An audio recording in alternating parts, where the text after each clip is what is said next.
On this bumpy 50-point inspection from Barrier Brewing Company from Oceanside, New York, I have their double dry hopped money. This comes in at 7.3% ABV.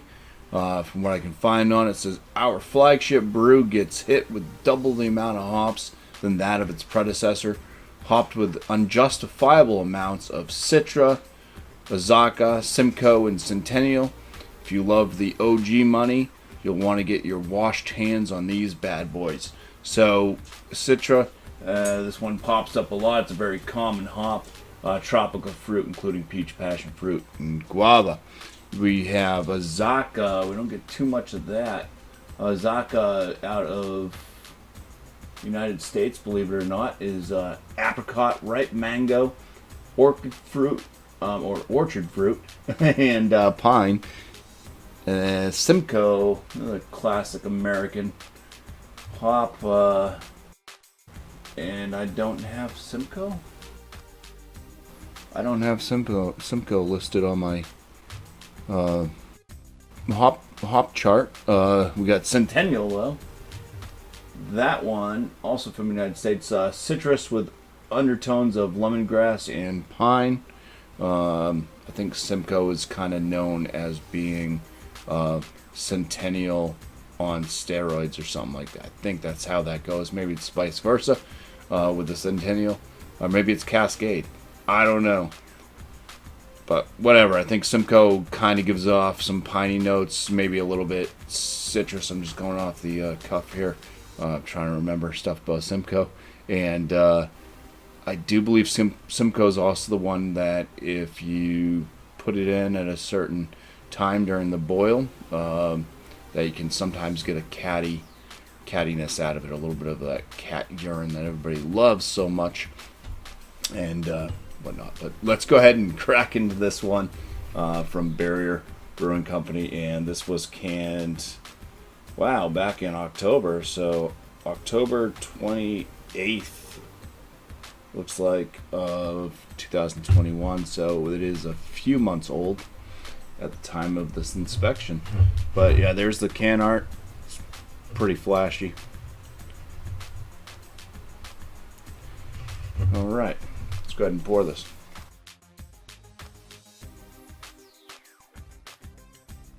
The head on this, very tight, white bubble, frothy top to this head.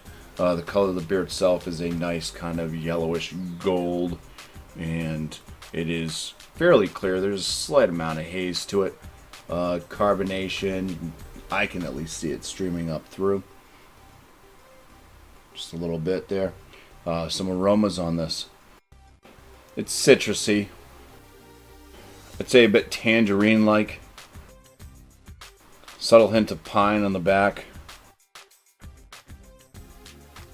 A little bit of a sweet breadiness from the malt. Yeah, maybe some candied orange in there as well. So, sweet breadiness, candied orange, tangerine, slight bit of pine. Alright, let's dive into this one. Cheers. It's like a lighter side, medium body. Carbonation's pretty prickly, so higher carbonation on this. It is drying to the palate.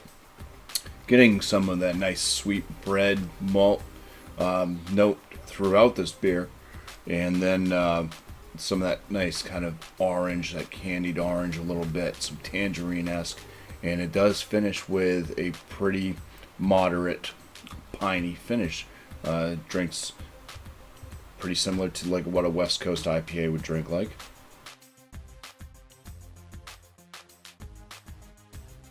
Yeah, 7.3 ABV, that's not detectable. It's a fairly clean drinking IPA. At 2 months, it doesn't seem like it's starting to really die off all that much with the hoppiness. Sometimes older, heavily hopped beers can start to fade and change. This one's not really showing any of those signs quite yet. So let's go ahead and give this one a score.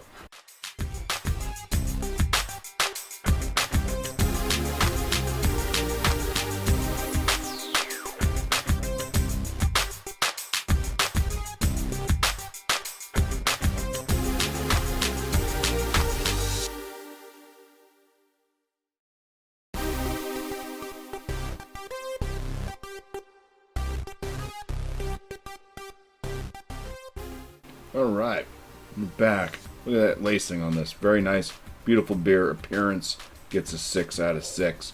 The aromatics, fairly nice. A lot of the hops kind of coming through. There's only basically 3 hop profiles that I could give off as far as aromatics out of some hops. Anyways, couldn't really give off the hop profile per se, but yeah, fairly decent aroma with this one. I like that the malt also kind of sneaks in there, and it is a decent smelling sweet bread type malt note. So 9 out of 10 for the aromas. I did get a little extra in the flavor. That last sip I just took did kind of come off almost peachy.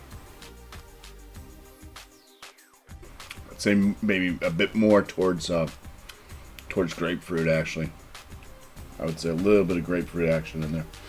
But for the flavors, malts, fairly decent. Get some of that bready note in there. I am picking up on some slight graininess at this point. Hops, fairly decent as well. This one is, like I said, moderately bitter. It might be a little bit more than moderately bitter as well in the finish. That pine note is pretty big on the finish. By getting some of that kind of candied orange, tangerine-esque type flavors with a little bit of like a grapefruit coming up as well. Maybe a little bit grapefruit rind-like mixing in with that pine for the finish. 15 out of 19 for the flavors. The body on this is nice.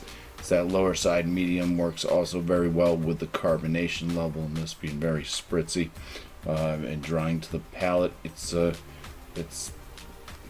pretty much like a West Coast IPA. If it's not actually a West Coast IPA, I'd probably land it there, at least an American IPA. 5 out of 5 for the body, if I didn't mention that. And my overall on this one, it's a fairly decent beer. This is my first beer from Barrier Brewing Company, so I didn't really know what to expect out of them, except that they had a nice flashy can. And I'm enjoying it for a nice kind of sort of classic type IPA. It's pretty decent, definitely pretty hoppy as well, and I'm at an 8 out of 10 for my overall. So for the 2 times dry hop money IPA from Barrier Brewing Company, it's going to get a bumpy 43 out of 50, which is going to put this as a very good beer. So I just want to say cheers. Thank you all for watching.